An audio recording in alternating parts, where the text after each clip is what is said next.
Welcome to episode 92 of the Permaculture PIMPcast, the only PIMPcast on planet Earth where we discuss permaculture preparedness and practical living. What's up, son? I'm dropping everything over here. Yeah. I'm pretty good though. How are you? Yeah, I'm doing good, man. It's been a long day, but a fruitful one. I'll get to that in a little bit. But hey, y'all, episode 92, we're approaching 100. So yeah, we're gonna have to do something special for that. I'm trying to talk him into going live. Let us know what you think about that. I don't know how we're gonna go live because, well, we have to have at least 1,000 subscribers on YouTube to go live on YouTube, and any other platform. I don't know how we would go live. What about Brighteon or some of the others? I don't know if you can go live on Brighteon. Rumble, we haven't syndicated over on Rumble yet for the PIMPcast, or maybe we have.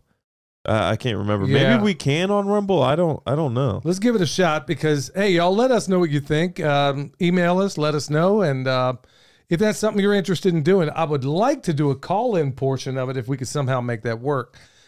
Still trying to work out the tech on that, but it's not our highest priority because, honestly, it's full tilt preparedness around here. All right, y'all, this episode brought to you by Hickory Ridge Soap from twooldcrowshomestead.com. Turn that simp into a pimp. Bam! Also, Heaven's Harvest, y'all, 10% off with promo code PERMA. I know we've been talking about those seeds, and they are doing awesome as long as critters ain't getting into them. I guess birds are flying in there inside the greenhouse. And that or a rabbit. I'm not sure. Yeah, something like that. I was telling them, look, we need to put the cats down there. But anyway, Heaven's Harvest, y'all, 10% off with promo code PERMA. They got it all, y'all. Water, filters, you name it. Food. We've talked before about dry goods, but if you need anything else or entire meals or even bartering things that you might give, that might even be gifts for all the hoople heads in your life, maybe in your own family, they can't seem to realize the state of the world they're in. Start giving those as gifts. Yeah. As like wedding gifts, birthday gifts, there you all go. kinds of stuff. Wedding gift. Yeah, for a whole lot of people starting off going straight into the Matrix. Also, y'all, if you want to tip a pimp, go check us out over on the Fountain app. You can listen to all your podcasts over there. But right at the top of the list better be the Permaculture PIMPcast, because now that we got a lot of this stuff knocked off our plate, y'all, we're going to try and do more of these. I definitely want to get into more interviews. A lot of people I have lined up. I want to get Jack Spirko on here once again to talk about his biochar. Yeah. I mean, he's done exceptional work on that as only Jack can. Would love to get a number of other people on there, some of which William and I were talking before the podcast. So we're going to try and do some of that. And then also, y'all, it's not going to be the famous people that you're well aware of. It's going to be people that are on my level, your level, you know, everyday people that may not have a following or whatever the case, but they're doing fascinating, incredible stuff. People like Shelly and also Jason up there in Kentucky, man, they are knocking it out of the park, but most people don't even know who they are, and you should. We're going to try as best we can to shine more light on people you don't know and also bring in a bunch more people that I've been wanting to talk to forever and a day. If you want to find Jason's channel, just type in Chicken Tractor on meth. It is the only thing that's going to show up. Yeah, there ain't but one of those in the world, y'all. Yeah. I know there's some other chicken tractors on steroids, but there is only one chicken tractor on meth. So we're going to be talking to them in the future and also some of the events they got going. All right, y'all. So tip of the day. Look, I know this seems like common sense, but we got a lot of people tuning in right now. Seriously consider, because I was reflecting on some of what, there was a lot I talked to Joel Salatin about when I picked him up from the airport. Man, I love spending time with that guy because I'm telling you, he is not only a wealth of knowledge, but he's an unbelievable storyteller. He was telling me this story about Allen Nation, things that I don't know that he's ever talked about before, publicly even known. But there's these other things, these little gems that he puts out there. And then, you know, later on, as you're, you know, doing like I'm doing today, working, you have this eureka moment and you all automatically think, yeah, I probably ought to talk about that some more. And that is a physical library, not just That's the tip. Have a physical library? A physical library, not just an electronic one. Here's here's exactly what I'm talking about. Okay. Right now, I'm nearing the end of the fourth portion of Elaine Ingham's soil food web course. Michelle's into the next step. I'm approaching it, but I got a lot on the plate right now, and I'm just kind of getting through this last part as best I can. in light of everything. I was sitting here thinking, if something stupid were to go off or they were to erase me or my whatever from the internet, well, I have no reference material. Right. I mean, I'm pretty good at being able, once I put my hands on it, once I actually do it, there's no forgetting it for the most part. Yeah. But what if, and that if is seeming like a real possibility these days, things go stupid, things go sideways, or I just don't have access to computer power, whatever the case may be. Well, I don't have any ability to go back and do any reference. Yeah. So yeah, think that's about, a good point. Think about that. There's a lot of other, there's a lot of other online courses. We've talked a lot about how many courses we do either virtually. Folks, it would probably knock over most people when they realize how much money that I drive old vehicles. We all do. Nobody has anything new around here, but we spend a lot of money on in the past 10 education. years. In the past 10 years, spent more money on education than vehicles. Yeah. I mean, by many magnitudes, really. Yeah. By really, I mean, maybe not counting all the repairs we had to do on that Dodge. Well, but really, I mean, exclude the Dodge. Yeah. But we spend a ton of money on, because some of this education, y'all, we have to physically go there. Well, that means money. I mean, and we got to save for it sometimes, when I was gone for 3 weeks at Earthship, yeah, that takes time. That takes money. I'm about to be gone here soon. That takes more time and money. And, these are things you have to put back for. But think about all those online courses you may have. You might want to think about getting a digital or at least a PDF or a hard copy like Jason did with our butchery class. Yeah.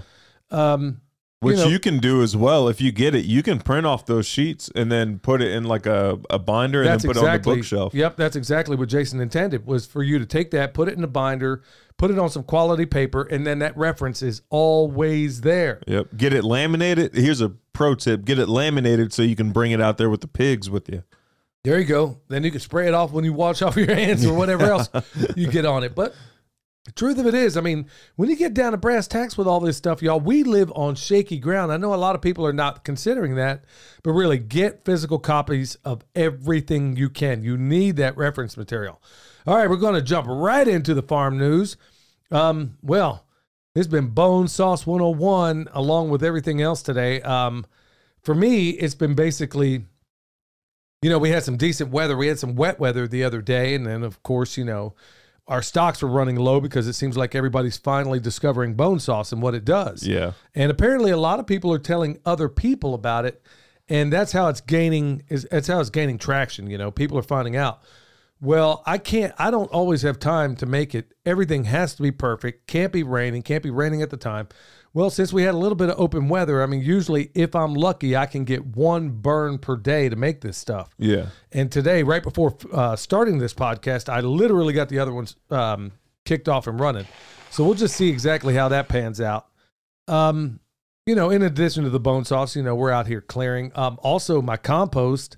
Yeah, let me talk about that because, folks, I am going to implore to you the need to learn how to make good, excellent compost.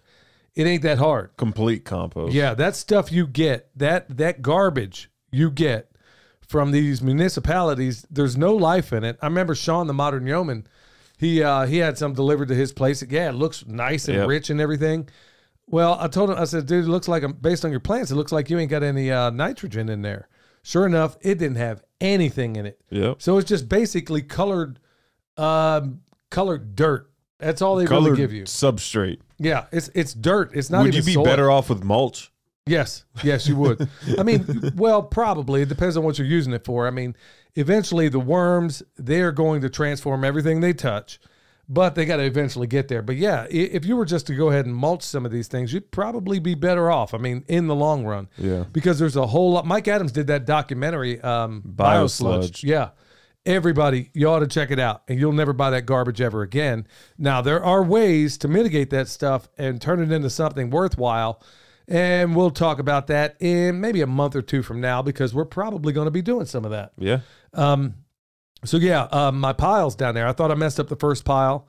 Thought I was kind of getting the hang of it on the second pile, but honestly, I think I got this. I think I cracked the nut on how to do this new composting method.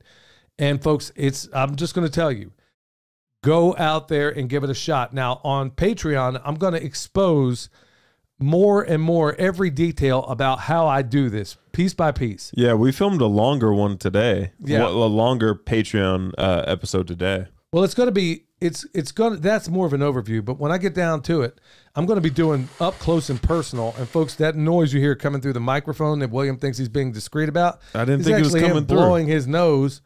Yeah, son, it's coming through on my end too. Sorry, my allergies are killing me. I didn't think it was coming through. I hit the mute button. Yeah, well, you hit your mute button, but we I can't hit both. Yeah, you hit your, and then you're gonna hit me, cut out. Yeah, but check this out. With this compost, y'all, I don't know that it's cool to do it on YouTube yet. I gotta maybe see about these folks, but I am definitely gonna show folks on Patreon step by step how I go about doing this stuff, because this process is actually easier than anything I've ever showed you before. Yeah. But there's also other considerations that you're not taught. Things it hit me in the shower. I was like, man, why am I having trouble? And then I realized, I'm at higher altitude. I'm at high altitude. So how oxygen diffuses into that pile is a very different story. So you got to adjust your recipe. We'll talk more about that on Patreon. But so your mom's out there. She's, hot and dropping on the like crazy out in the food forest. Got in the stung. Orchard. Oh, yeah, she did get stung. Yep. She was out there. There's areas where we can't have the animals go through. And so those got to be physically, just like Permaculture says, if the animals don't do it, then you got to do it. And weed eating in certain parts is some of it. She got stung above her eye. It looks like I elevated that PIMPcast on her. She got stung in the face. Man, we can't have her nowhere near a camera right now because some little Marchie out there can't be going to town. Nope. You're going to have to be sequestered, honey, till the swelling goes down, because they knew. Can you imagine me going anywhere with your mom right now? They're going to think I hee-ho man slap somebody. Yeah. Ain't going to happen, especially with all the Marchies around here. Mom always gets stung in the face, though. Bees always sting in the face. I don't know why. With me, if I don't have any protection on, it's like, they're like, okay, we're not going to get your eye, but we'll get your eyebrow, and then it looks like you got socked. For me, it's the wrists. They always sting me in the wrists. And then Mom gets stung in the face, and every time it looks like she got punched. Well, it is what it is, but, she's over there working, when she can see out of both eyes. She's able to look through these microscopes, and she's doing her thing. And that was another cool thing she did, is that with this microscope training we're now getting, she's over here grabbing fungi out of the woods. Yeah. And you're able to look at it. I mean, I know enough at this point to be dangerous. I don't know enough yet, but I'm learning so much about fungi and stuff. And it's kind of cool, man, where you learn these things where you look at it under a microscope. You got to find out, okay, is it the right diameter? Okay, check. Is its color different from the background? Okay, check. That's a good thing. Is it, there's certain things you look for in fungi. And your mom, when we would go up here clearing the forest, she's out pulling some of this really awesome beneficial fungi, and we're taking it, as you were there yesterday when we were flipping the other pile, we're taking some of that beneficial fungi. Once she examines it under a microscope and says, okay, this is a good one. We got compost that's kind of curing and cooling off right now. And that is the point at which your fungi is about to go hot and heavy. So we put some of that in there, and this stuff ought to be part of the mix. It looked like doggone like arteries. Those ones that she pulled out the other day. And that's exactly what you want, because typically the bigger diameter, like if you're looking at something like that looks like it's like mildew or something, that's almost never a good thing. But when you look at things that have that's really thick like that, that is 9 times out of 10, it's going to be wonderful. And it turns out it is. So we get that strain into our pile, then we inoculate the next piles with it. Yeah. So it's kind of like a starter for your sourdough. It only gets better with time if you do the right things. I mean, you can screw it up, do something idiotic and spray chemicals on it, then you'll be all messed up. All right, so for those that wondered, I kind of halfway looked on the calendar, and I'm over 30 days in on this 75 hard. And I'm looking. One thing I hate doing, y'all, I hate watching myself in videos or listening to my own voice. I hate it. Oh, Dad, I have to edit it. Yeah. I have to edit it. Try recording it and then editing it, Dad. Well, not everybody has a Barry White voice like you, son. No, Dad. Yeah, you could be, can't get enough of your love, baby. Yeah, man. Not everybody has that deep baritone voice that, you really ought to be doing voice work, son. At least a lot of people say so. Anyway, I'm about 30 days in, or 30 plus days into this 75 hard. And I'm I'm seeing myself, and I could tell on some of the videos the days where, you know, I'm carrying a little bit of water. Before, you couldn't tell at all. And some days I'm in really great shape. You know, I'm gluten free, but I'm not carb free. Yeah. And I know the days when I don't eat carbs, you know, I'm leaner. I'm not going to say pretty lean, but I'm leaner. But then I got to thinking, I was like, okay, well, I guess this thing's working. I'm kind of on autopilot. Like I said, I've increased the intensity. My biggest concern is that time I was deadlifting out there, and then I threw out my back, and then, so I'm a little concerned about that. I'm like, I know that I could be more intense, but I'm worried about doing something stupid and then not being able to do anything. So I'm kind of kicking up the intensity. I'm realizing that I've gotten a little bit fearful about that. And I'm just going to have to go lighter and, you know, not be picking 405 pounds up off the floor. But well, as far as you go, you're watching what you eat. I gotta eat about the same that I have been, Dad, because I'm at the top of my weight class right now. I'm supposed to weigh in at 185 Saturday, and I'm exactly at 185. So what are you doing I've been Saturday? Eating junk. What are you doing? I have a jiu-jitsu tournament Saturday. So it's a submission-only jiu-jitsu tournament outside of Newport, Tennessee, Dandridge or Davidson. I can't remember. Dandridge. Well, you might want to know where you're going. Well, yeah, I know where the address is. So, yeah. Yep. So, you know. But I'm at exactly the weight I need to be. So, I'm eating. Why don't you pull weight like you do in wrestling? Because instead of wrestling where there's 5-pound differences in weight class, there's 15-pound differences in weight class. You can pull 15 pounds? You want me to go down to 170, Dad? You could. There would be no point in going down to 170. Yeah. Well, you're probably going to be wrestling women anyway. Dad, this ain't UFC where I weigh in the day before. I weigh in a couple hours before I roll, Dad. Oh, is that right? I don't have time. I don't have time to put the weight back on. Oh, okay. Well, that's different. A couple days before. Anyway, hey, I want to give a hat tip to Nicole Sauce out there. I know she started off 75 hard. Want to wish her well on that. And you know, when I was listening to her podcast, she said some things that I could absolutely relate to. And it was, you keep putting it off and off because you got an event coming up. Or you put it off a little bit more. And it's exactly what I was doing. Because I'm thinking, okay, I got that butchery coming up. I got the other butchery coming up. And you find 1,001 excuses as to why you don't kick this thing off, folks. So if anybody out there, the same thing Nicole said, I don't even know if I said it on this podcast, but that's exactly why when Kendra brought it up to me, I'm like, oh man, she's really going to make me do this thing. And I was reluctant, but I'm like, okay, I gave her my word at that point, and I'm like, I got to do it. And ain't no way I'm going to just go into this thing and try to fail. But folks, keep in mind, if you're having doubts or you're thinking about doing this, there are the health concerns. It's the mental wherewithal that you get out of this. I am the most efficient I've ever been in my life, and most people would say I was pretty efficient. Well, before you move on, I would say if you don't fail this thing, you don't fail it, you start over. So you don't fail, you just start over. Right, so if back you're to the beginning. Yeah, if you're on day 74 and you forget to drink water, you start over. You don't fail. Yeah. You try it again. Well, anybody that's considering doing this and you're thinking, well, I got this coming up, or I want to do that, I want to do this. Hey, just get rid of it. It was funny to hear Nicole say the same exact thing I was thinking before I started this thing, because I'm thinking, okay, man, I got this, I got that, I got this event, I got all these things. How am I possibly going to do this? And then finally, when I got called on it by my niece, I'm like, okay, I got to do it. I mean, there's no two ways at it. Yeah. So if you're looking at doing it, folks, let me know how it's working out for you. Or maybe it's just not your cup of tea. I understand that too. But for those of you that are on the shelf, just take the plunge. I mean, you're going to find excuses no matter when you start, but you can make it happen. I mean, no two ways about that. All right, y'all. We got nothing from Pastor Lon this time, and that's my fault. I didn't reach out to him. I just want to say, before we get into the bad news, good news section, Jesus is Lord, and I make no apologies about that. And he's still on the throne, y'all. So despite all the things that are going on right now, just keep that in mind, you know. And also every day I, quote Psalm 91, because it's just a reminder of who is actually in charge, despite all this dumb stuff I'm about to talk about. All right, so straight into the bad news. there's really a bunch of things I'm just going to kind of bundle here, but you know, House GOP. Now this should have been in world news. House GOP discovers that Biden crime family tried to hide over 10 million in foreign kickbacks and bribes. Okay. Discovers as if they didn't know. You are a professional politician. You got no businesses. You got nothing. You got all these people that broke it down.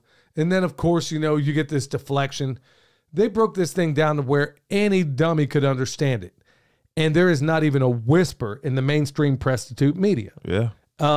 This should be earth-shattering. What is going on? We now know that, I mean, we already knew, but now you have confirmation that this dude is 100% completely sold out to foreign interests, lied about every bit of it, and nobody cares. How do they clean that money? Like, you know what I mean? They don't even care, son. They don't even care that you know. Huh. It's gotten so brazen at this point that they're like, yeah, we're crooks, and what you gonna do about it? No, I mean, like, how do, like, bribes and stuff like that, how do they clean, like, this? Okay, you're a politician. We know exactly how much you make. And you accept bribes and stuff. How do they go about cleaning that? Or do they just not? Do they do it just out in the open without anybody caring? One slick way that they've been doing for the last 2 decades at least is book deals. They give somebody a book deal. They pay them millions of dollars to write a book that someone else wrote. Okay. They put their name on it. It happens all the time. Huh. It is, yeah. It's one of those things that's how they get around a lot of this stuff. I mean, we're dealing with some nasty polecats out there. All right, time to write a book, Dad. yeah, man. Well, I got a book on the works. We're still working on getting that ironed out. That's going to be a helpful kind of book. All right, good news, y'all. Texas. I got this hate relationship with the governor down there. The guy's playing like he's doing something. Okay, everybody knows his title 42 just choked out today. Well, the Biden administration basically came in and said, okay, well, if you didn't seek asylum in these other countries, then, you know, we got issues. All right. Yeah, I'm sure that's just some window dressing and nothing's going to happen. Well, Texas has for some time has been shipping all these illegals to all these blue cities. What love it. So Texas to ship thousands more of the illegals to sanctuary cities like New York City when Title 42 ends. You would be better served to put your National Guard on the border. I bet they migrate back. You know, I'm wondering. Send them to Chicago. They'll be like, you know what? Guatemala wasn't that bad. You know, man, I wonder honestly how many immigrants. I ran into a lady the other day when I was at the bakery yesterday, as a matter of fact. And ran into a lady, and she's from somewhere in Eastern Europe. I don't remember exactly where she said. And she has a very thick accent, and she says she's been here like 20 years and all. Yeah. I'm like, okay. And then she's handing me her trash. She's handing me her trash. And I'm like, and like a dummy, I take it. Why? I was in the truck. I was taking all the bread I was about to put in the truck, and it was in the trash can. Yeah. And she's like, she sees me putting this in the truck, and she was a little bit stymied, comes up and says, she has like something to give me, and I put my hand out. She hands me trash. And I'm like, okay, I'm not exactly the trash man, but okay, so I just kind of struck up a conversation with her. Anyway, I was sitting there in the middle of her talking. I'm sitting here thinking, I wonder if all these immigrants are thinking, man, did I really screw up coming here? Yeah. Yeah. I wonder. They might be. Yeah. I wonder. Yeah. I mean, they got to be at this point. They got to be. So anyway, I mean, the good news is at least, I guess, Abbott, if he's going to pretend like he's doing anything, he's going to keep busting these people up to Chicago or whatever. I mean, I hate to see everybody. I hate to see these folks used as pawns. I know that they're coming here because, you know, they're being used as pawns. I mean, I have a great sympathy for these folks. But, you know, it's got to be done the right way. Could you imagine coming from the beautiful mountains of Mexico, escaping cartels and stuff, and they drop you off in Gary, Indiana? or, you know, I mean, can you imagine, man, they just drop you off in like San Francisco or something like that, man. You're like, hey, Holmes, take me back, home. Man, they'd be on the first thing smoking right back. But yeah, it's y'all, we're in a weird place. And we'll get into more of that in the main topic. But, I mean, it's not going to be beating more of the same dead horse. All right, the other good news, And the reason, okay, this isn't good news, but it kind of is. I want you to work with me on this. Episode 56 of the Sean Ryan Show. My man Ike sent this as a link. It's funny because your mom said you got to listen to this. I'd heard this guy on with Andy Frisella before, and I never actually listened to his show. Your mom, she's telling me they had this guy on there, and his name is Ryan Montgomery, and it's episode 56 of his show, folks. I'm going to ask everybody to go check it out. Of which show? The Sean Ryan Show. Okay. And he has this guy. He is a hacker. He's a ethical hacker. Huh. And he's been hacking in and finding out what these child predators have been up to, and their means in which how they do this. Some of this stuff is impossible to hear. I started listening to it last evening, and I had to turn it off because it was so flippin' disturbing to me, because he's reading some of what these guys write to one another. Wow. It's bleeped out for the most part, but you can read between the lines. And I'm like, as disgusting as this is, I got to make myself listen to it, but I can't do it tonight because I ain't going to get no sleep. Because, one of the things that I hate above all is you hurt a child, y'all, in the wood chipper, you're going to go head first. No, feet first. Feet first. Yeah. Feet first. That's right. I'm going to encourage anybody, if you have kids, especially if they have any access, or grandkids and access to these electronic things and they're taking pictures out there, folks, you have got to listen to this interview, and you might even want his services. I'm thinking about reaching out to him regarding some of the stuff we do, and honestly looking at how we can donate some money to these guys. Yeah. We're in that business of getting these kids rescued. We don't talk as much about it as we'd like, but it is filthy, absolutely filthy what's going on.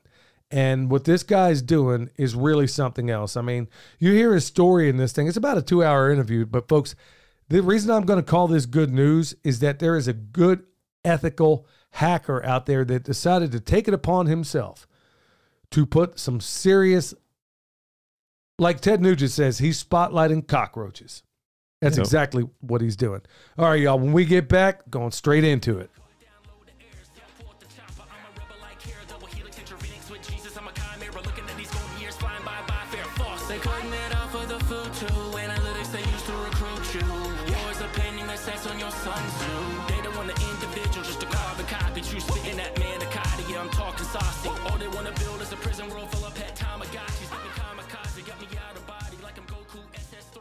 Son, you dropping everything today. Yeah, man.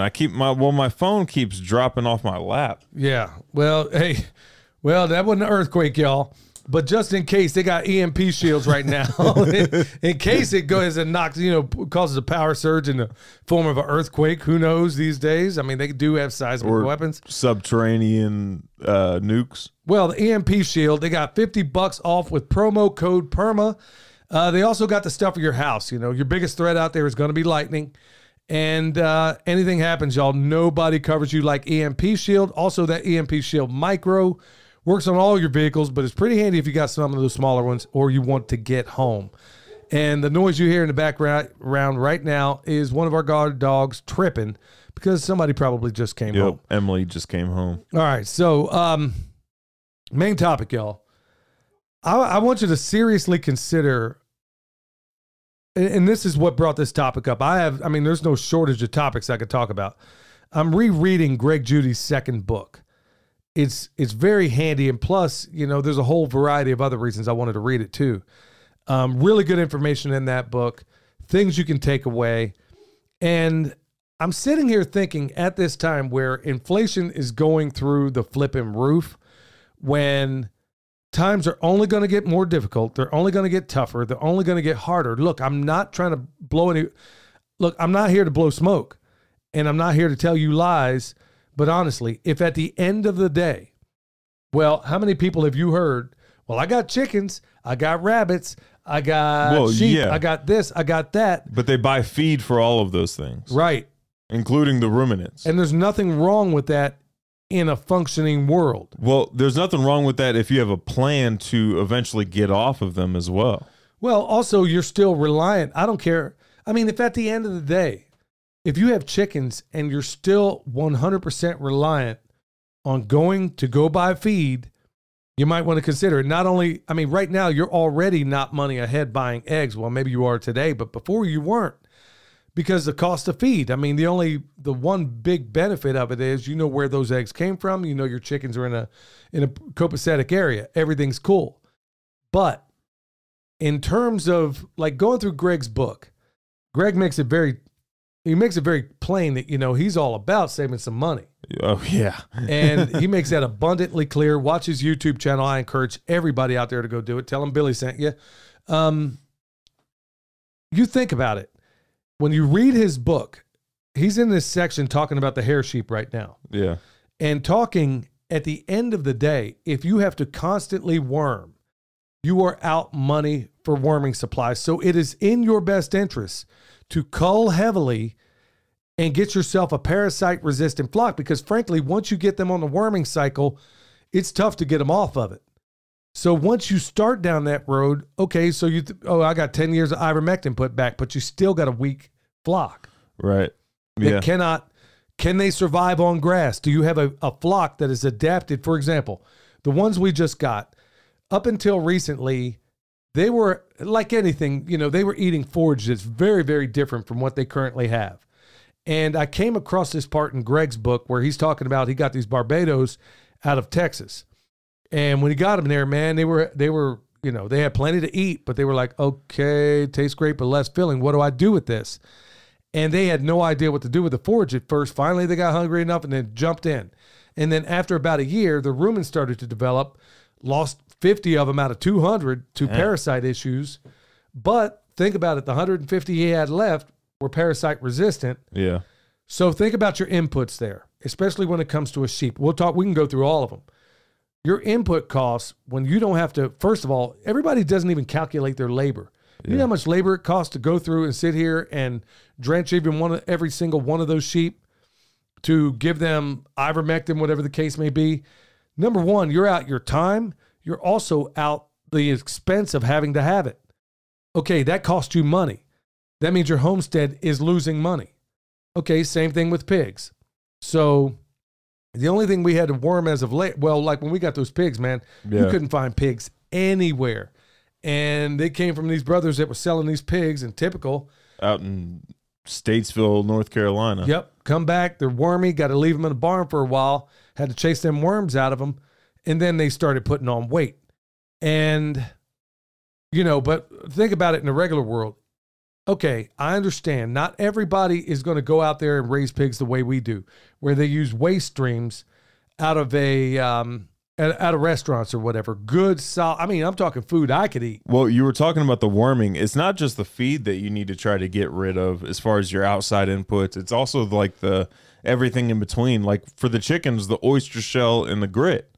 If you give them access to gravel, they don't need grit. If you feed them back their shells, they don't need oyster shell. But those are two things that you would have to purchase otherwise. And then your pigs, your mineral, stuff like just outside of feed, you also need mineral, which is super important with pigs, especially if you don't want to worm them in the future. And if you find yourself in a bind, think about things like comfrey, because that's part of that's what I was getting at. I'm sorry, go ahead. Comfrey and charcoal are gonna be what's like key with pigs if you're raising them without having outside inputs. Well, at least for us. I mean, that's what we use.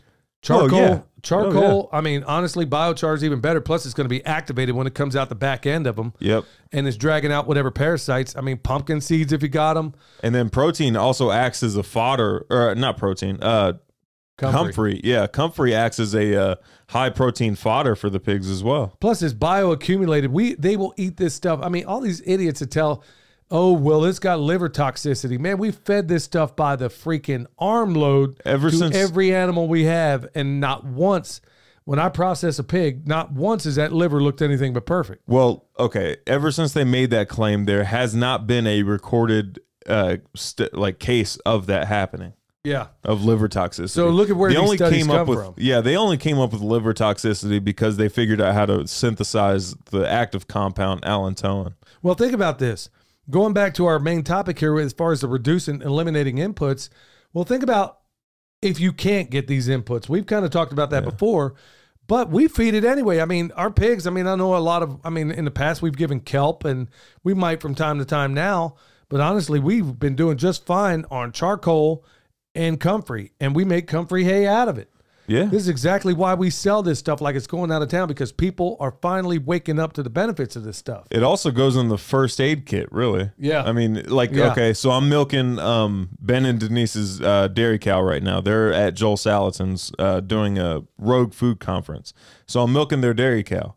After I got done milking with their udders, I put the comfrey salve on the udders.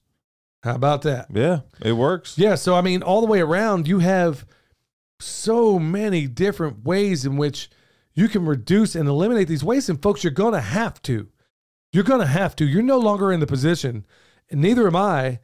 I saw this day coming long ago, and that's why we've been gearing ourselves, you know, how to feed chickens without feed, how to feed our pigs with waste streams, how to do all these things, because to some extent or another, we have those waste streams, but we're doing things around here that we haven't yet talked about, where we are advancing our ability to feed animals right here on farm. And then when it comes right back to these other animals, you know, do you really want to be feeding hay? Yeah. In the middle of spring flush? Not really. Do you want to be feeding hay all year long or at all, depending on where you live? Because frankly, Kick the Hay Habit by Jim Garris should be life-changing for a lot of people out there. Because if you can stockpile forage as we've done, I mean, you're going to have those days where you got to feed hay, you know. Yeah. Maybe an ice storm, whatever the case may be. Maybe you miscalculated. But to have to do it all winter when you could have stockpiled forage isn't a wonderful thing. Yeah. So think about those ways, because at the end of the day, when I'm reading Greg Judy's book, really it comes down, I mean, there's so many things. It's not just the soil and everything else. But for Greg, if the dollars and cents don't make sense, believe me, he's out. Yeah. He's out in a minute, and he's lost money, you know, trying different things. But that's the key, y'all. I mean, think about even your gardens. Okay. Well, yeah, that's a big one there. We were just talking about the animal systems, but the gardens are probably the biggest sinkhole of outside inputs that most people have. Absolutely. And why? Yeah. Why? Because their soil's jacked up. Yep. And you're buying inputs. You might be out there buying you know, you might be buying some compost that's awful. Everything literally but the thing that they're, like the growing medium that they're planting it in sometimes. Like they're purchasing everything from the seeds, from the fertilizer, from the potting soil to the compost to all of it. But even in so many cases, most of us don't know how to add fertility to our gardens unless it's some purchased input. Folks, you don't have to do that. You don't have to ever do it if you make the right compost. And we're going to teach more and more, like I said, on Patreon in the future. We're going to unload how to make compost so awesome that you don't need any outside inputs. That is what drew me, one of the many things really that drew me to Elaine Ingham's work and getting to the point where I was willing to lay down the money, because you don't need any of this stuff. We were already making bomb compost to begin with. But think about your gardens. Everybody's thinking, well, I got a garden, I'll do this.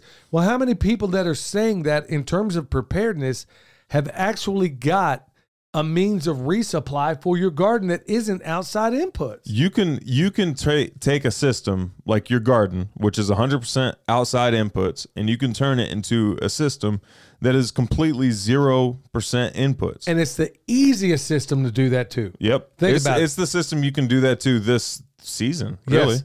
That is something, I'm glad you pointed that out, because honestly, obviously any living four-legged creature is going to require some involvement from you for the most part.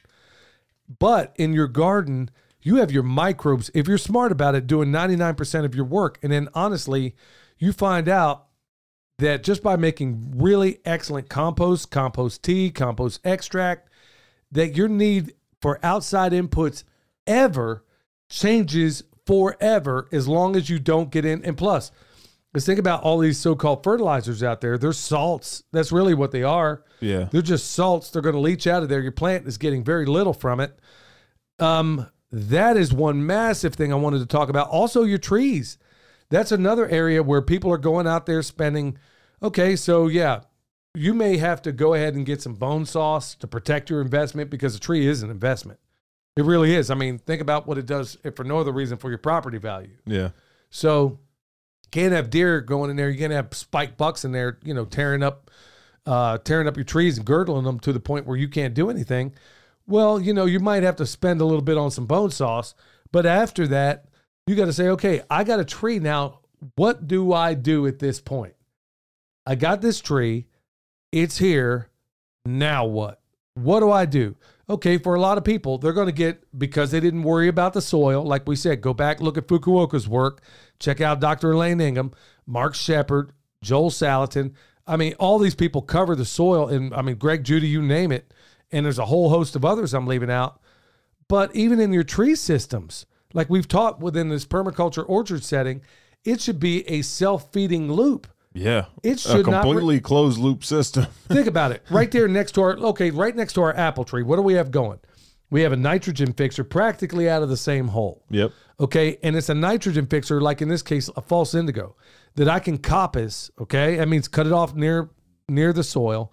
I cut it off, chop it up literally with my loppers, throw it around my apple tree, and then the comfrey, which is surrounding that apple tree on 4 sides, snip it off, coppice it too, throw it down. Guess what? Just got myself a mulch ring that is also fertilizer. Yep. How about that? Yeah. So, but your orchard and your garden can also provide inputs for other systems as well. Absolutely. Like your omnivores or even your ruminants. Yes. Because the comfrey, I mean, goes to the sheep as well. Well, think about, like you said there, son, when they're going in and out of orchard systems like we're talking about, when they're able to do that, well, who do you think gets all those apples that hit the ground and got worms in them, or the ones that we can't eat, or they go bad or whatever? Guess what? You got to, this is exactly what and once again, another hat tip to Greg Judy, because honestly, that's what gave me the idea for this. Every single system on your farm, all the way down to the rabbits. There's a lady that was at the last farm where you live. I mean, she's written a book on. And I wonder if she's got these rabbits available where you can. Not yet. They're eating on. I mean, they eat nothing but grass. Yeah, the grass genetics rabbits. Is what she has. You talk about a genius. You talk about a genius idea. That is paradigm and earth changing when you really get down to it. It is a big deal, y'all. Look, I said everything I said in the last podcast, and also, in the news section of this podcast, to get you seriously thinking about reducing and, in fact, getting to the point where you eliminate every single outside input that you possibly can. If for no other reason, it's going to save you lots of money. But look, everybody in the sound of my voice knows that when you got to go out there and constantly buy feed for these animals, even if you were to use bagged feed, but let's say you scored a deal with one of the food banks. Yeah. And now, instead of these pigs costing you X amount of money, maybe you cut that in half just by having access to that food bank. Or daycare. There you go. Yeah. Daycare. I mean, that's what Tony's doing. Yeah. He's getting his free pig feed from daycare. And his pigs are fat. They're a little too fat right now. Yeah. I mean, you also want to pick the right dog to the hunt. But yeah, think about that, y'all. There's so many different ways. Even if you didn't get yourself completely off having to buy bagged food or whatever the case may be, at least you got yourself most of the way along, and knowing is half the battle. Yep.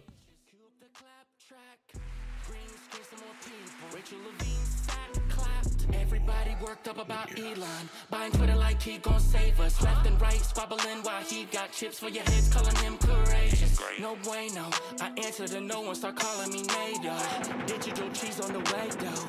Get you a bowl of Alfredo. It's a woke summer, I need another booster. Before I hit the beach, BLM on my koozie. All right. Welcome back, y'all, to the Q&A section. And I really hope everybody just gives a whole lot of thought to what we just talked about. And then back to the preparedness realm. Remember, y'all, Harvest Right freeze dryers, got a link below. If you need one, go check it out. What do you got right out of the gate, son? Got one from Mirlin. Just listened to episode 90 for a second time. Great one. Also, I just got my physical copy of One Straw Revolution yesterday. Awesome.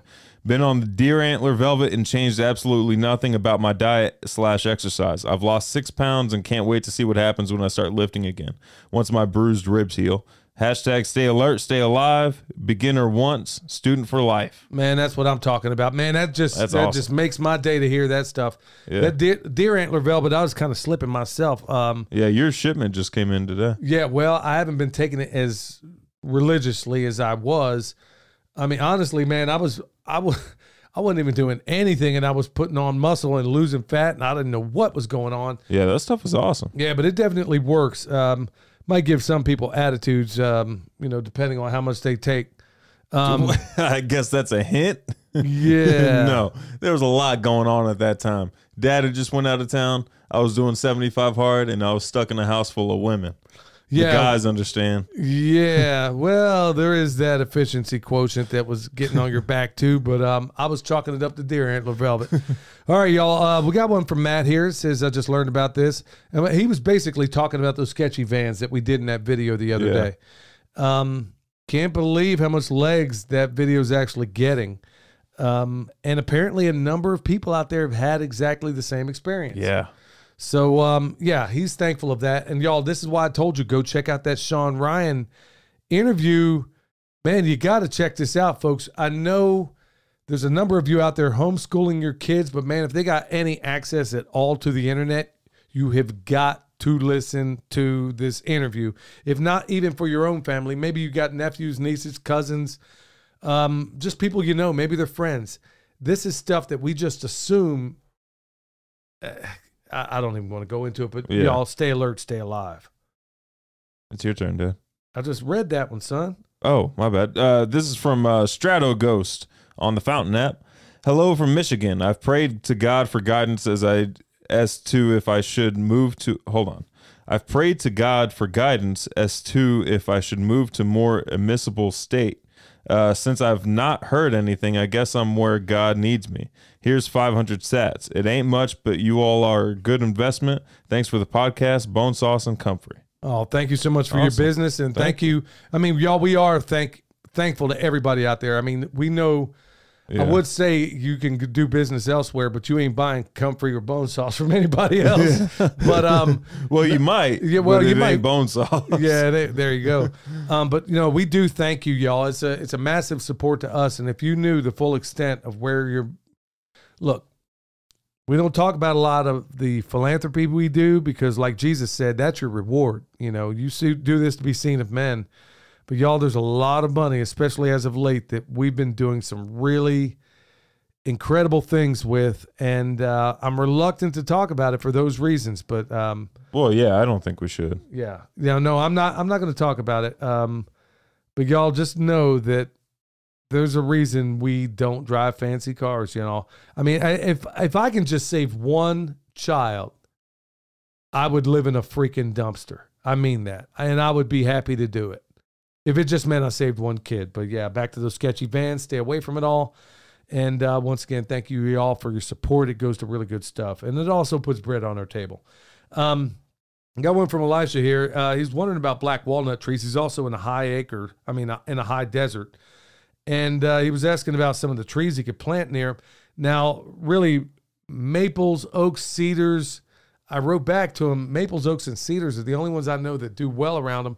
And I think you can get pears out of the deal.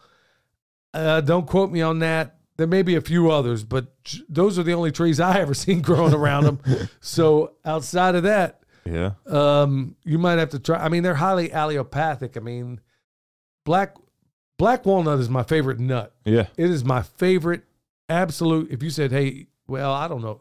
That and macadamia, they taste totally different, but that and macadamias are my favorite.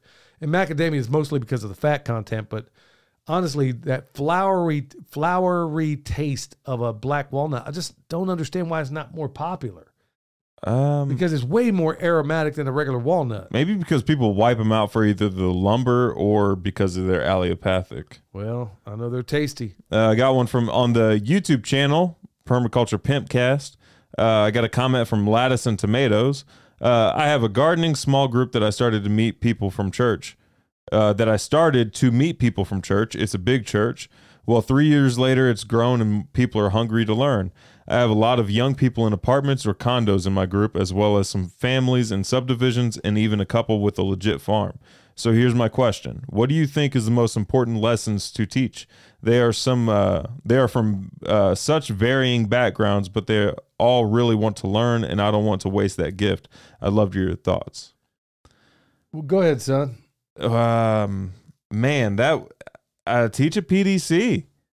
I mean, because that's going to be what's most applicable to all of those like varieties. I mean, if people are living in apartments, condos, suburbs, and there's a legit farm, they kind of need the whole education. I'm going to tell them to acquire the superpower that we have here. And my superpower is work ethic. Well, I mean, okay. honestly, you're going to have to weed some folks out. And just because you go to church with them doesn't mean necessarily, just like if they're family, doesn't necessarily make them good for you. Well, it's the same thing in these church groups.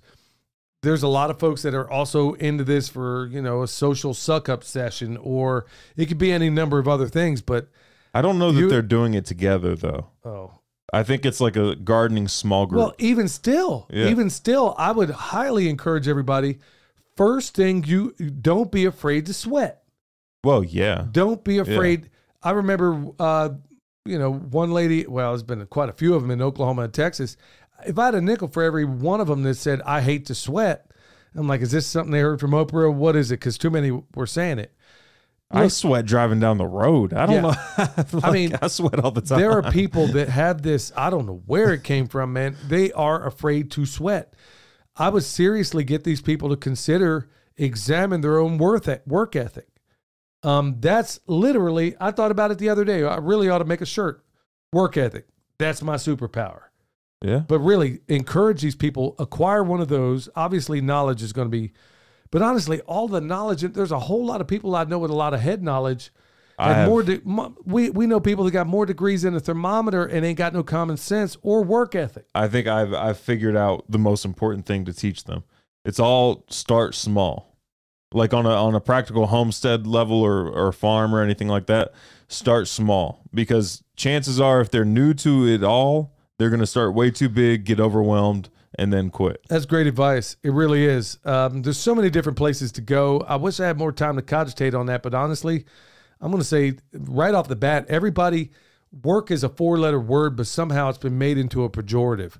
And if I had a nickel for like those kids came out that time, that's too much, boy. That's a lot of work. Yeah. And I remember Joel said to me, he said, man, I hate that. You can see the visceral hatred towards laziness. When I brought it up to Joel, I was telling him what these kids said to me. Oh, that's too much work. Yeah, well, maybe it is. But look, you're going to have to get off your butt and get it done, especially if you're going to garden. So, yeah. And also start one system at a time. Master a system before implementing a new one. Yep, but keep that work ethic. All right, got one here. This is a pretty sterling endorsement. Right Image writes, I bought a small jar and used it this winter, and they're talking about the bone sauce. Now that I've planted a few more trees, I ordered another jar for next dormancy. Just wanted to say $50 may seem like a lot of money, but my trees have never leafed out so successfully. If it only saves 2 young trees from being decimated by deer, then it paid for itself. Good stuff. Thank you. I mean, the word is definitely getting out of here. Well, the word's getting out there, and I'm never going to get to the point where I'm fudging batches. That ain't going to happen. Where, it's good enough. No, I'm not. This is why a lot of people are hitting me up about, can't believe how many people, and they all seem out of Texas for some reason, are hitting me up about, hey, I heard you need help with bone sauce. Look, man, I'm a Nazi when it comes to quality on this stuff. And I pray over the stuff that leaves here that it does exactly what I say it, that it performs even better. And it is difficult to make. I mean, you're my own son, and I can get the batches pretty close to right for the most part. There's times I have some doozies, don't work out, but it takes a lot of effort, and you cannot cut corners. Is it vegan? No, not at all. No, there ain't no vegan bone sauce out there. But yeah, thank you so much. And this stuff, it does work. So I got a comment on the YouTube channel, Permaculture PIMPcast, from Almost Homestead. We still only know a few other people that are prepared or preparing in some way. It's mind-boggling. Great show, gents. Yeah, that's really something else. I mean, how you can see the handwriting on the wall right now. We are pleading from the rooftops, and we're trying to add a higher preparedness component even to what we're doing on YouTube, like we did the other day. The preparedness nobody ever thinks about is compost. Well, yeah, that, but also, I mean, don't feel discouraged. I mean, there's people that we know that you watch on YouTube that aren't preparing as well. Yeah. Yeah. It's not just like, there's a lot of people that aren't preparing.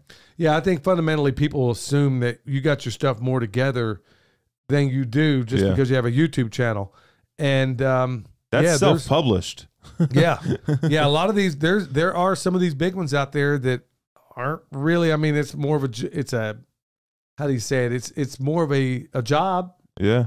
I mean, YouTube is a byproduct of us farming. I don't see it the other way around. And there are people that do that, and it's what they do, and maybe someday some of them will get found out. I don't know. I mean, that's up to them, and that's up to everybody else out there. The ones that burn me up, though, more than anything, are the ones out there doing literal fear-mongering. Yeah. And they're going on about giving all this sage advice when I know for a fact they don't know what they're talking about. And I know they're actually lying, and they're only doing it for the subscriptions. Or the one saying, buy this or these 5 things you need to buy at Walmart right now and stuff like that. Yeah. They know where they know exactly how that's going to go down. I'm not playing that game. And those people, I will make no bones about the fact that I do not like them. And in fact, some of the ones that I did like before, or did not like necessarily, or let's say I was ambivalent about, now I don't like them because they've kind of gotten into that fear game. Yeah, there's stuff out there to be concerned about, but you're not edifying anybody. No, you're just creating more distraction. Yeah, you're just as bad. Yeah, they are making these things worse. Instead of saying, okay, well, this is our problem, here's how we're going to fix it, which is exactly why we're going to stay right on that. And I don't care that they put the brakes on us. I don't care that we don't grow as fast. I'm not looking for 1 million subscribers. I'm just looking for the right friends out there.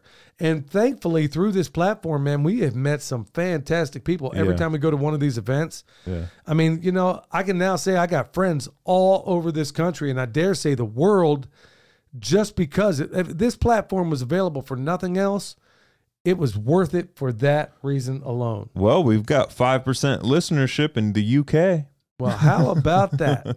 So there's that. Yeah. So thank everybody. I mean, a lot of people in Australia check us out. Yeah. So I can honestly say I got friends all over the world. And if we ever, I like to think that maybe if somebody from the UK came over, maybe there was, I always dreamed about maybe doing like an exchange program. Yeah, Dad's talked about this for years, where he sends me off somewhere, and then they send someone here.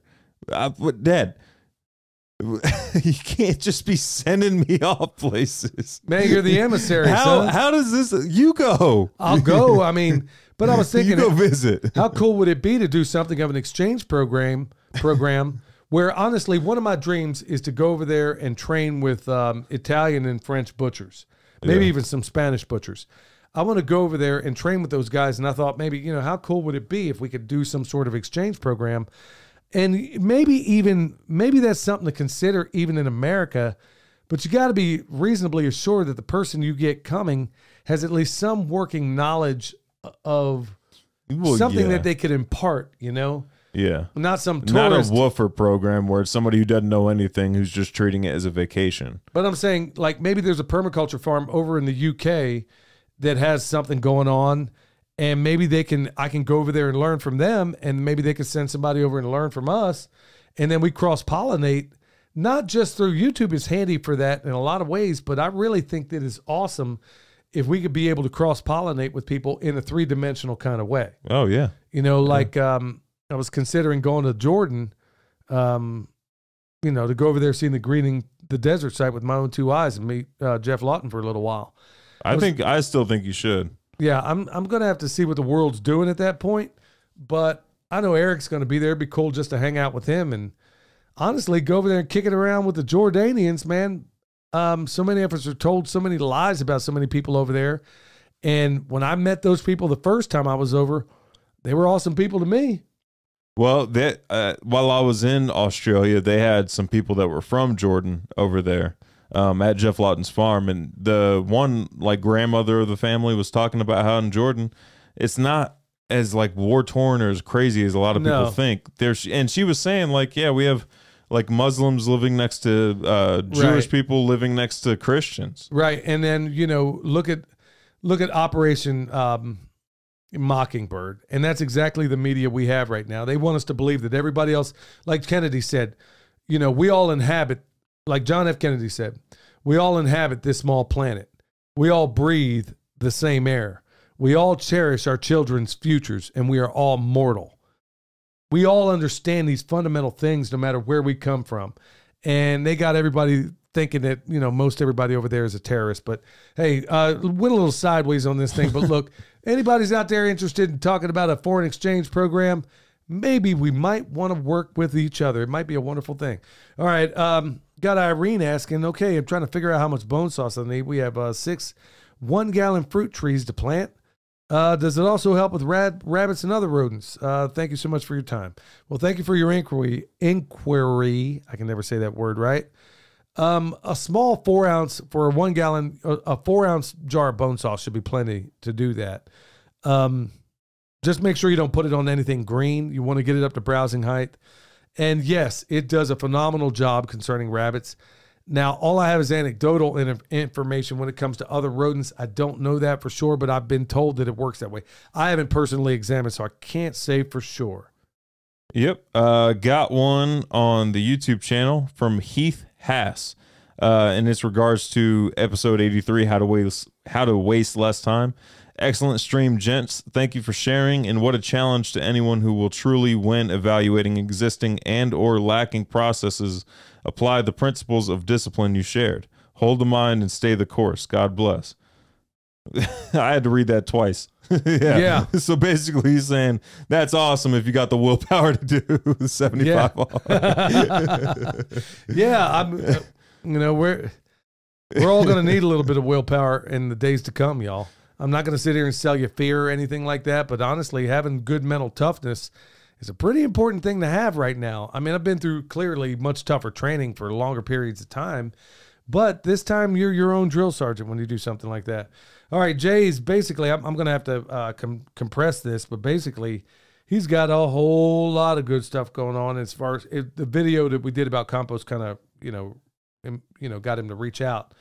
So basically he's got a bathtub filled with manure, worms, and a layer of compost, and he's making his own, teas and fertilizers and stuff like that. Sounds like he's doing a wonderful job of it, but also consider some of that vermicomposting, y'all. Some of the wonderful things I've learned about it is everything that touches the worm is basically purified. Everything that it eats, I know it's a Isn't that crazy? Yeah. Everything it eats, everything it touches, it's like a magical critter. And it's actually, when you think about the soil food web, it's kind of like a top predator. I mean, your worm. That's kind of cool. Got your red wrigglers out there like a little velociraptor. Yeah, man, they're actually, but yeah, that vermicomposting is why you want those worms out in the soil. That's why you want the whole soil food web out there. You want worms like it's going out of style. We have a farm full of apex predators. That's what I'm talking about, even the people. I got one from Samantha Rickerson. Okay, this is in response to episode 88, Knife Winner plus Q&A.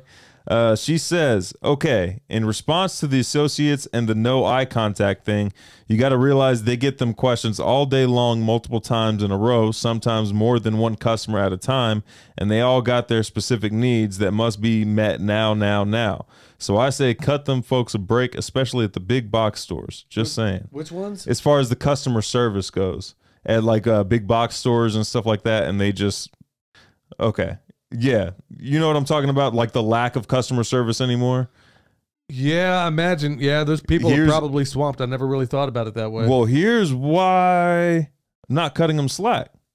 That's what they're paid to do. That's their job. Yeah, stalkers come in at night. Yeah, but they're overwhelmed. I see, because I'll give you a prime example. Now that you read that, it's really okay. That might be where you live, but not at the Lowe's in Asheville. I'm telling you, they ain't overwhelmed there. 5 Marchies are standing by a register, and none of them can show me where to go. Yeah, well, that's true there. I'll give you a prime example. I had to go to Office Depot yesterday. Had to go. We're making something of a lab for your mom and me. So we need a place to put our microscopes and stuff like that where it's not going to be messed with. So she needs a desk, and I went by there to go kind of get the desk I needed for certain specifications. I kid you not. There was not a living soul in that store. Anywhere. Yeah. You been there? Yeah. Okay. So that's where I would cut them some slack. There's like 2 people max working at any given point. I'm like, where is everybody? And it honestly looked like, I mean, the inside of it looked like I was in the middle of the hood. Well, yeah, it looks like you're about to go to an auction. Yeah. I'm like, it's like this place is going out of business. I'm like, what is going on here?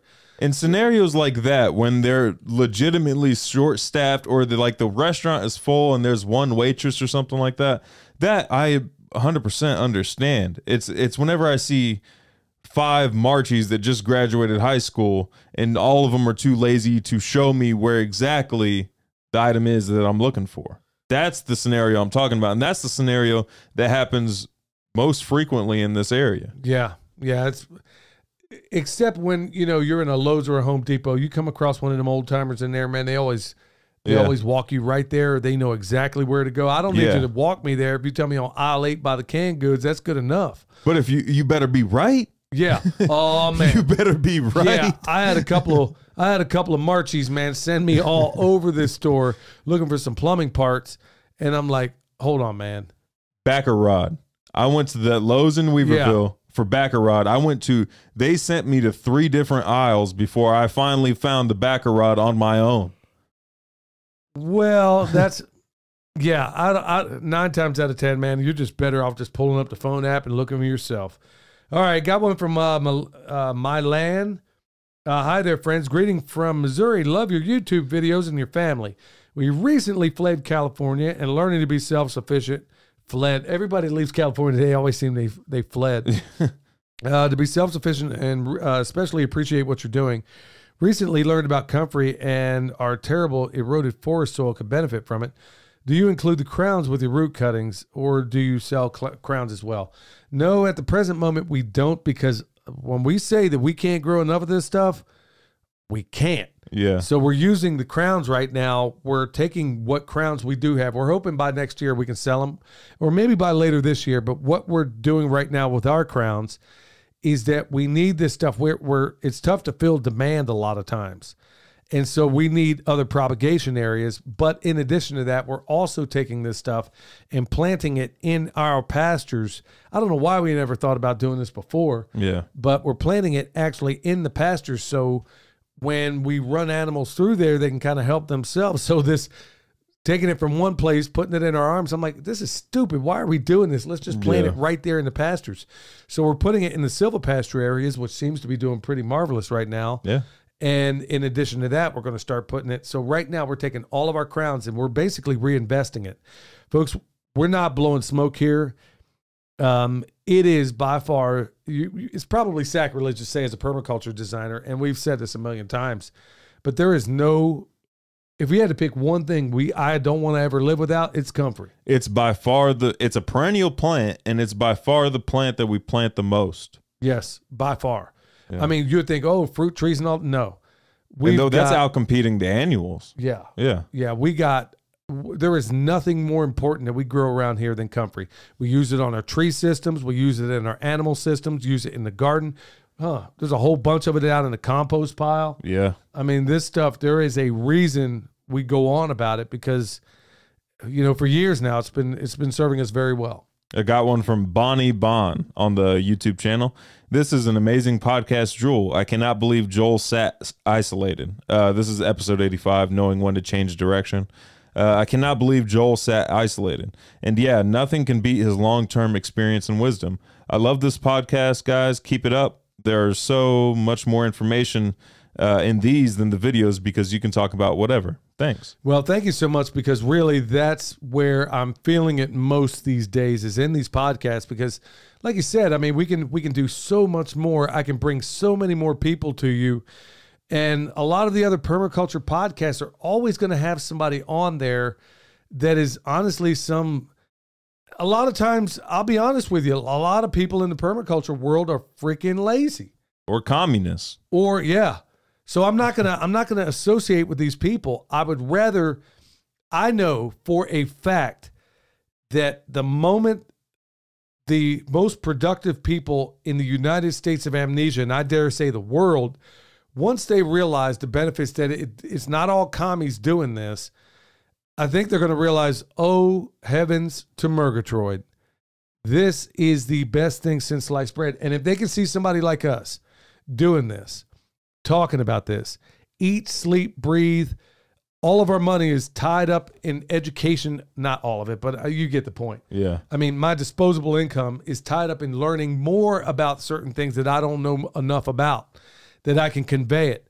And then now that we got a lot of the stuff off the plate right now, I'm going to start seeking more and more people that are working in this space that are hitting this, I don't really care about your political agenda. If at the end of the day you got a better way of growing tomatoes, I'll have you on the show. Yeah. But if you're just some dyed-in-the-wool commie that says, yeah, I'm a storyteller and that's my role, I don't recall storyteller specifically being in the permaculture design manual. Nope. That's way past an established community, and that gets into oral tradition. Yes. Yes. I mean, let's feed ourselves first and let's talk about this. But I honestly believe once the liberty-minded element of our society realizes that there are people like us out there, people like you that are listening, they're going to jump on board. And folks, we need your help. You're going to have to tell everybody, because the powers that shouldn't be are not going to want to have us see the light of day, or the information that we're talking about see the light of day. They don't want it to happen. So we need your help. Go out there, tell 10 other people, hey, there's this ballin' PIMPcast out there, and, they're dropping some really good information. Tell these same people, and yourselves also, go over there, leave a review, please. It helps us greatly. Tell them all the places they can do that. Apple Podcasts. I mean, anywhere you listen. Yeah, Apple Podcasts, Spotify, Google Podcasts, all of them. YouTube. Fountain app, YouTube, definitely. Leaving comments, liking and subscribing, all that stuff. Just it helps boost the algorithm. Well, maybe subscribe over there to YouTube also, y'all. And the biggest reason for that is, look, maybe we can go live on episode 100 if we can get enough people to subscribe over there. Yeah, if we can get to 1,000 on YouTube, well, it's the 1,000 and also the watch time hours. Oh. So we might not be able to by episode 100. Well, we'll see if we can go live, and that way we can entertain some questions. We can do a number of things. If we were to do this on a regular YouTube channel, y'all, we talk about things that'll probably get us banned somewhere. Yeah. So we can't use our regular YouTube channel because that's more for instruction, and we're going to kind of use the podcast for its realm. So, hey, y'all, look, thank you so much. Blessings to each and every one of y'all. Until next time, stay alert. Stay alive.